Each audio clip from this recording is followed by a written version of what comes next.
She wanted to put down hate. Heather Heyer's father says at her memorial service Heyer was killed by a car while she was walking with other counter-protesters. If you're not outraged, you're not paying attention. The quote, displayed on a purple background, reads, her mother made that a call to action Wednesday in a memorial service for the 32-year-old Charlottesville paralegal, who was killed Saturday when a car hit her and other counter-protesters who opposed a Unite the Right rally of white nationalists.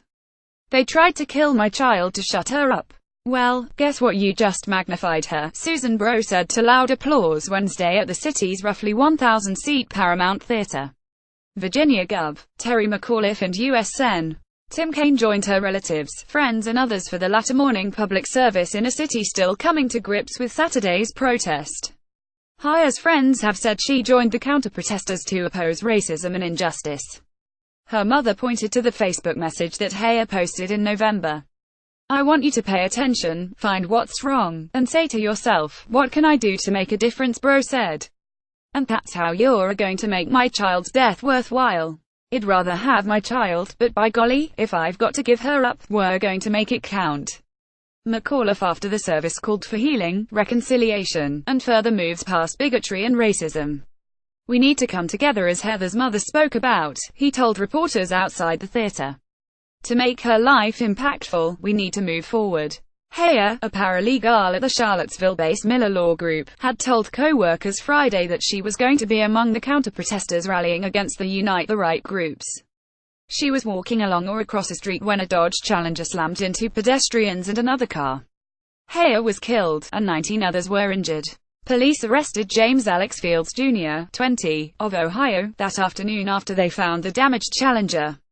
He is being held without bail and faces 1 count of second-degree murder, 3 counts of malicious wounding and 1 count of failure to stop in an accident that resulted in death. At Wednesday's service, her father, Mark Heyer, choked up as he spoke of his daughter.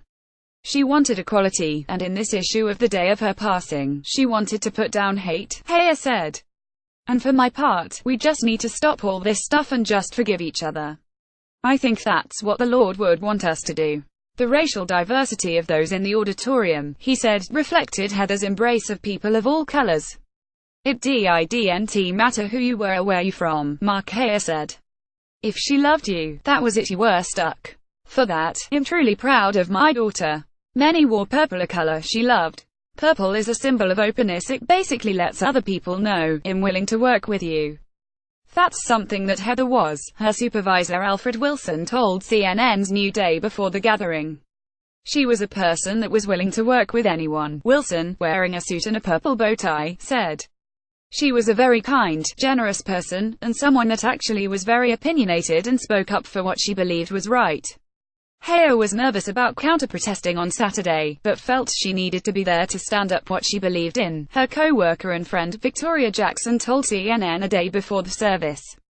One of the last conversations they had before each left for the weekend was about the rally.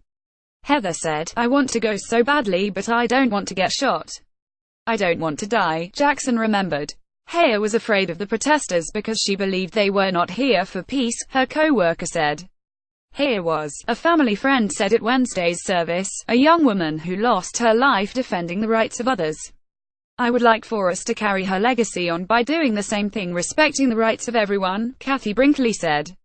The Rev. Alvin Edwards, pastor at Mount Zion First African Baptist Church, said people should learn from Heyer that they should make each day count. She lived her life in a way that enabled her to fight for justice and righteousness, Edwards said. As a paralegal, Heyer assisted clients through the bankruptcy filing process. She had just celebrated her 5-year anniversary with the firm last week. Wilson, her supervisor, said she easily empathized with people who would come in to file for bankruptcy protection. I pray and ask that you can somehow, some way feel the love that she had. She saw the good in everyone, Wilson said at the service. CNN's Rosa Flores reported from Charlottesville. CNN's Jason Hanna and Steve Almasi wrote in Atlanta. CNN's Kevin Conlin and Amanda Watts contributed to this report.